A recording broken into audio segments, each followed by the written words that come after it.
So here's where we currently stand with the box office. The Mandalorian and Grogu, a film that reportedly cost somewhere in the range of $200 million, cratered by roughly 70% in its second weekend. Meanwhile, Backrooms, a horror film with a $10 million budget, directed by a 20-year-old YouTuber, opened to $81 million domestically and $118 million worldwide, setting the largest opening weekend in A24 history and the biggest debut ever for a first-time director on an original film. That last record was previously held by Josh Trank, who was 27 when Chronicle opened in 2012. Kane Pixels is 20, and sitting right alongside him is Curry Barker, 26, whose film Obsession was made for under $1 million, sold to Focus Features for $14 to $15 million at the Toronto International Film Festival, and has since crossed $148 million at the global box office while still growing week over week. That is the actual state of cinema right now. And honestly, it is pretty remarkable. Two creators who built their audiences on YouTube, one through sketch comedy, one through short horror films made with free software, are currently outperforming some of the most expensive franchise productions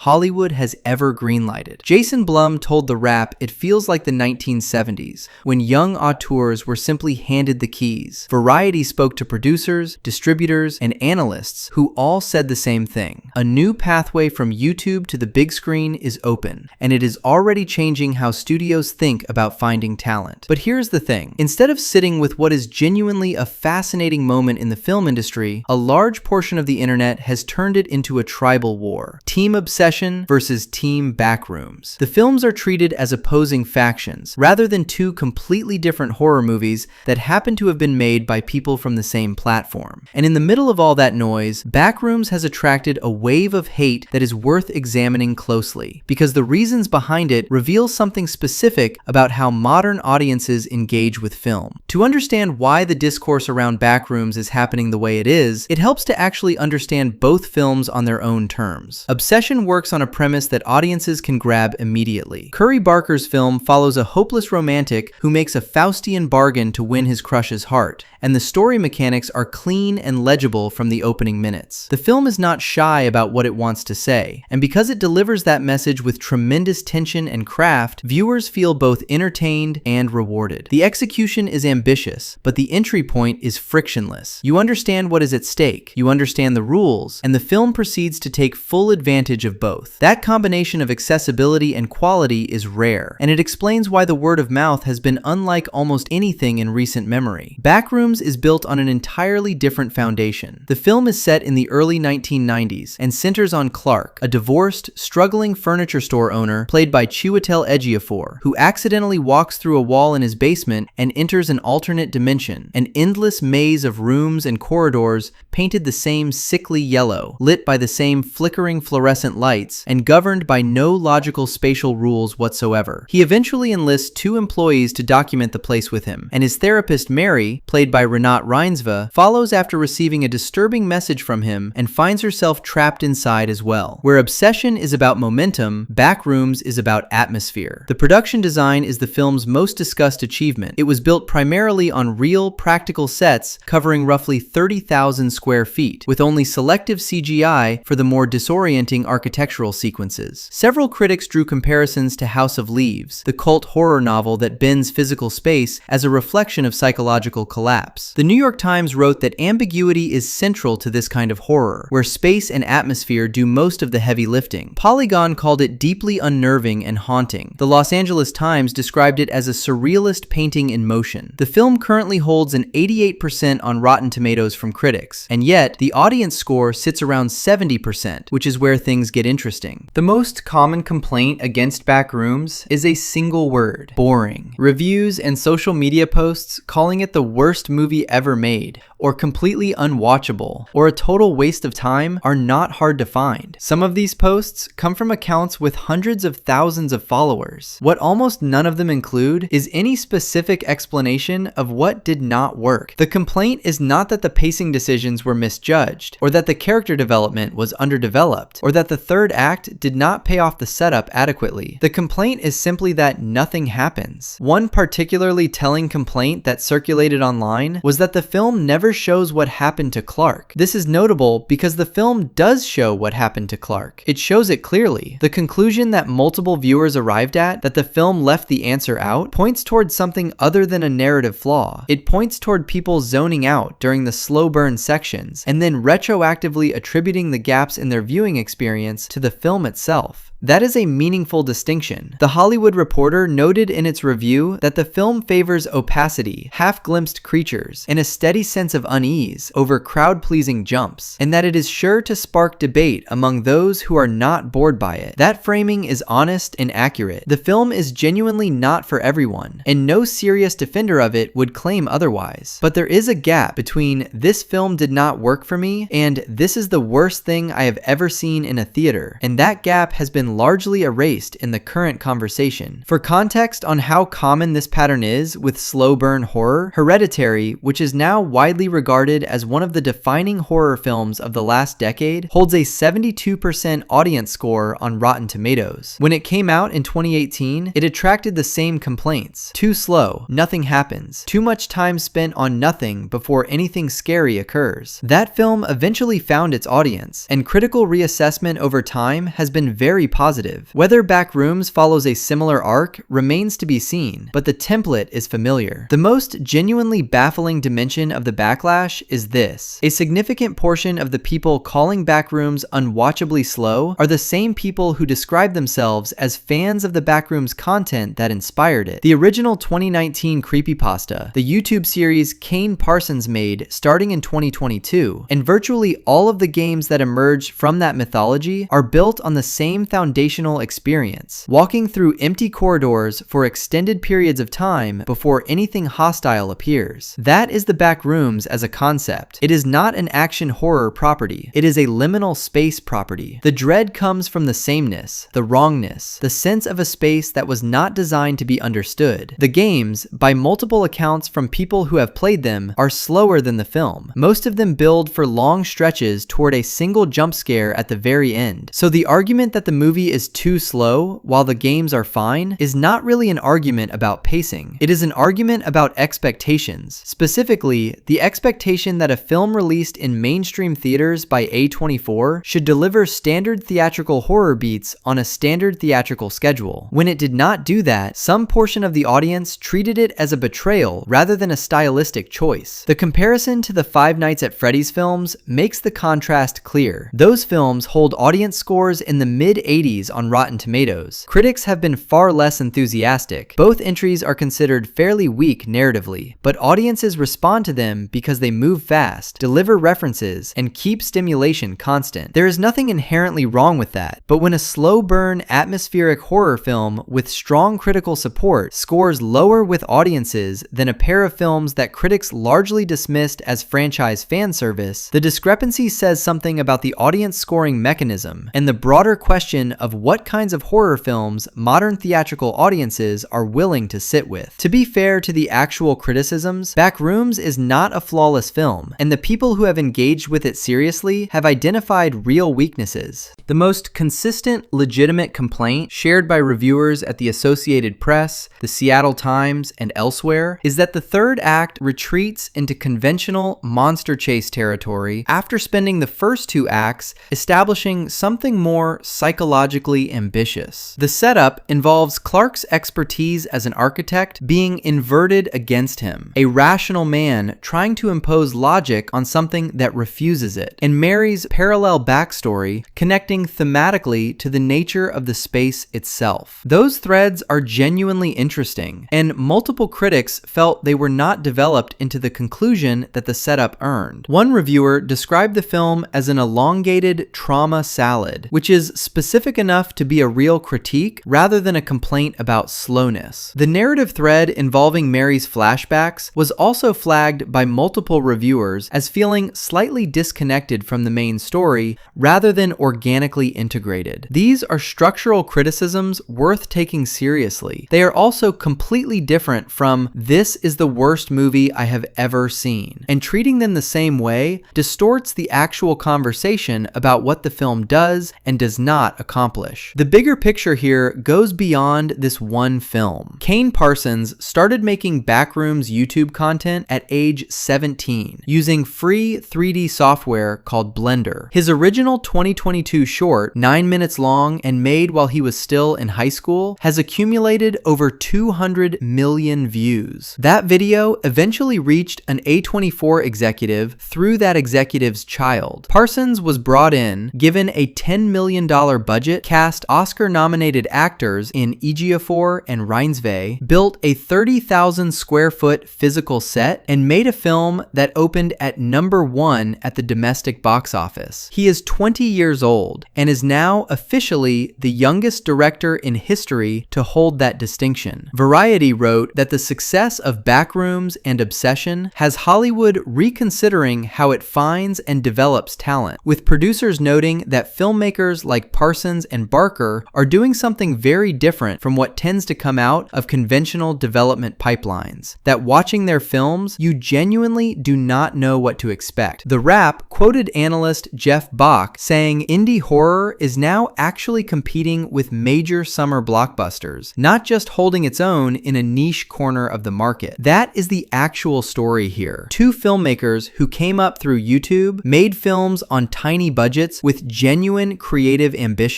and are currently reshaping the summer box office conversation in ways that studios with budgets 20 times larger have not been able to. Whether Backrooms is your preferred film of the two, whether you found it slow, whether you think the third act underdelivers, none of that changes what the moment represents. Atmospheric, character-driven, slowly paced horror films with real craft behind them, getting made and released at scale, is a better outcome for cinema than the alternative. And the fact that they are arriving from creators who built their audiences outside the traditional industry makes it more interesting, not less.